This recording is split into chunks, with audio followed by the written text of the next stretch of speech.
Le Concile de Trente, première approche. Le Concile de Trente est une réunion œcuménique des évêques de la chrétienté qui se déroule de 1545 à 1562. La difficile mise en place du Concile.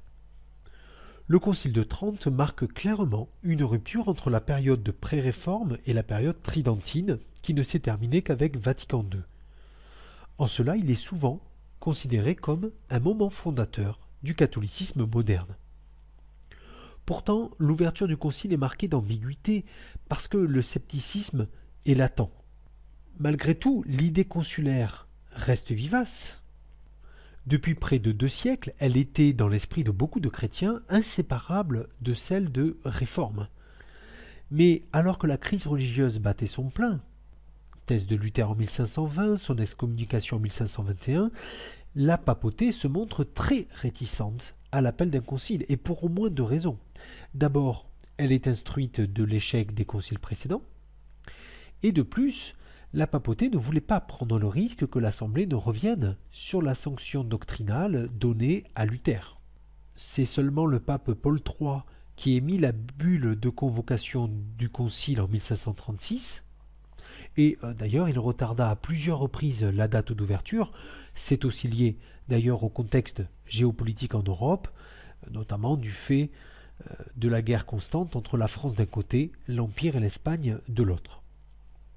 Mais de fait, le concile manqua l'objectif de réunification des chrétiens. Les divergences étaient fortes entre protestants et catholiques sur la nature et sur l'objet du concile. Pour les premiers, l'assemblée œcuménique devait être supérieure au pape et être ouverte aux théologiens réformés et aux laïcs. Elle devait par ailleurs se tenir en Allemagne. Le pape refusait dès l'abord toute contestation de sa suprématie et il désirait que le concile se tînt en Italie. D'autre part, avant même le début des travaux concilaires, la rupture entre catholiques et protestants avait été consommée au colloque de Ratisbonne, notamment sur l'Eucharistie et sur la pénitence. D'ailleurs, le choix de la ville concilaire, la ville de Trente, représentait un compromis. C'était une ville italienne, certes, mais aussi une terre d'empire. Dans ce cadre, l'objectif du concile ne fut plus de ramener les protestants dans l'Église catholique, mais bien plutôt de conforter les catholiques dans leur foi.